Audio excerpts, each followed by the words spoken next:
Selamünaleyküm çok saygıdeğer Uygur TV izleyicileri. Efendim 2 aydır işlerimizin çok yoğun olduğu nedeniyle sokağa çıkıp röportajlarımızı yapamadık. Bundan dolayı çok üzgün olduğumuzu belirtiyoruz. Efendim bugün İstanbul'dayız, Zeytinburnu'dayız.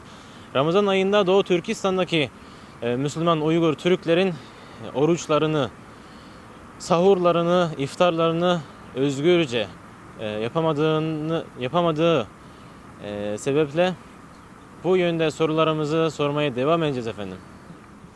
Selamünaleyküm, nasılsın? Aleykümselam. Sağ olun, teşekkür ederim. Siz nasılsınız? Hoş geldiniz. Çok teşekkür ederiz abi. İsim neydi? Erkan. Erkan abi. Abi Doğu Türkistan'dan haberin var mı? Bilgin var mı Doğu Türkistan'la ilgili? Hani Uygur Türklerini biliyorum. Hı hı. Televizyondan filan duyuyorum. Bu Çinler filan bir zulüm yapmışlar. Evet. Onları biliyorum. Duydum. Televizyondan duydum. Haberlerde dinlemiştim. Şu an Ramazan ayındayız, mübarek aydayız. Türkiye'de, başka ülkelerde Müslümanlar rahatça orucunu tutuyorlar. Sabahları kalkıp özgürce sahurunu yapıyorlar. Akşamları günün sonunda da iftarını yapıyorlar. Ama Doğu Türkistan'da Uygur Türkleri bunu yapamıyorlar. Çünkü bu Çin'de yasak oldu. Bir yasak koydu bunun için. İşte sabahları sahur saatinde ışıklar açıksa, insanlar yemek yiyorsa onları yargılıyorlar, ceza veriyorlar. Yemek yemeyince her gün gelip her insana türlü yemek yediriyorlar, içki istiyorlar. Bu yönde düşüncelerin aynı. Söyleyeyim. Baştan söyleyeyim. 1989 senesinde Bulgaristan'da da aynı olaylar yaşanmıştı. Öyle. Işıklar sönmüyordu, ettirmiyordu. Rahmetli Özal vardı o zaman, bizim prezident, başbakan yani.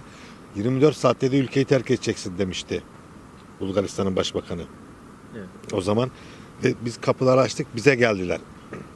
Şimdi de bizim başbakan, yani Cumhurbaşkanımız Erdoğan dünya lideriyiz diyoruz. Neden? Bütün dünyaya yardım ediyor. Yani İsrail Gazze'ye vuruyor. Bütün Müslümanları istemiyorlar. Neden istemiyorlar? Kıskançlıktan sonra. Biz sizin dilinize karışıyoruz muyuz? Kilisenize bir şey diyoruz mu? Gidiyorsunuz değil mi? Evet. Bizim şeyimize ne karışıyorsunuz siz? Evet. Neden? Sebep ne? Bu nedir? Kıskançlıklar.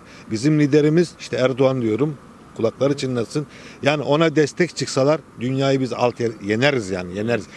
Yani kuvvet lazım, birlik lazım. Tek el bir şey yapamıyor ama iki el oldu mu dünyayı biz yıkarız. Müslümanlar deyince mesela Karakan mıdır nedir? Bir ülke daha var. Bütün Müslümanları sürüyorlar. Neden sürüyorlar? Bizi çekemedikleri için sürüyor. Kıskançlıktan sürüyorlar. Ama bizim Cumhurbaşkanı uğraşıyor ama tek ne yapabilir ki? Ne yapabilir ki tek? Yani bir sürü Arap ülkesi var, Arabistan var. Hepsi aman bana kimse dokunmasın. Ben yatayım da bana bir şey olmasın. Maalesef. Bu adam tek başına gitti. Dünya 5'ten büyük dedi. Gitti Amerika'da konuştu. Nerede bu Arabistan, Kuveyt, Katar? Nerede bunlar? Nerede diğer Müslüman ülkeler? Tek kişiyle olmaz kardeşim.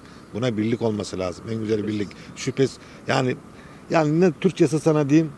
Güç lazım, güç. Türkiye 80 milyon, Çin 1 milyar bilmem kaç milyon.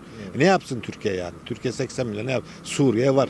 4 milyon var Türkiye'de yaşayan ya. Bir sürü Kırgız var, bir sürü Uygur Türk'ü var, sizden de var. Ondan sonra Özbek var. Türkiye ne yapsın ya? Kapılarını bütün açtı. Avrupa almıyor. Görüyorsun Macaristan'da yemek vermiyorlar. İnsanları öldürüyorlar açlıktan. Yunanistan biliyorsun. Evet. Kraliçe. Evet. Oradan geliyor bize kaçıyorlar. İnsanları dövüyorlar, ediyorlar. Yani bu nedir?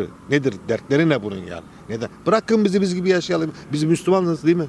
Sen de şeysin, ne diyorlar ona, Hristiyansın ya da ben senin dinine karışıyor muyum ya, papazına karışıyor muyum, karışmıyorum. Karışma bizim papaz şeyimize, dinimize ya. Biz nasıl istersek öyle yapalım. Bana gelince tutmuyorsun neden dedim. Şeker hastası olduğum için tutmuyorum. Şeker hastalarına, şeker hastası biliyorsun değil mi? Evet, evet. Onun yasak olduğu için doktor yasak etti. İmkansız. Onun için tutmuyorum. Yoksa neden tutmayayım yani? Bu senede 11 ayın sultanı. Evet. Ama ne bileyim yani. Olmuyor. Türkiye, dünyada Müslümanları kıskanıyorlar. Benim diyeceğim bu kadar ya. Çok teşekkür ederim abi. Sağlığına. Size de sağ olun. Hayırlı uğurlu olsun. İnşallah başarılı olursunuz.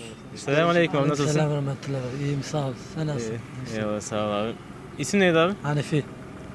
Efendim? Hanefi. Evet. Oruçlu musun abi? Evet abi. Ey maşallah.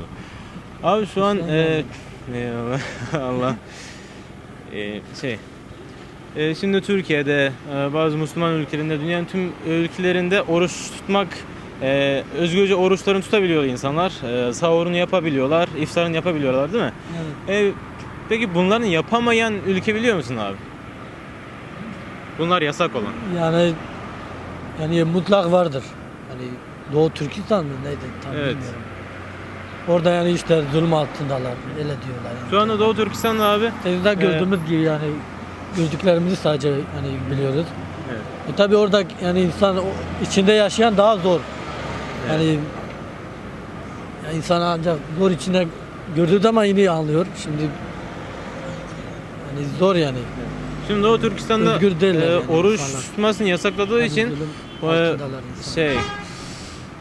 zuhur saatinde içkiler açık olan eve giriyorlar, onlara ceza veriyorlar, hatta hapse atıyorlar.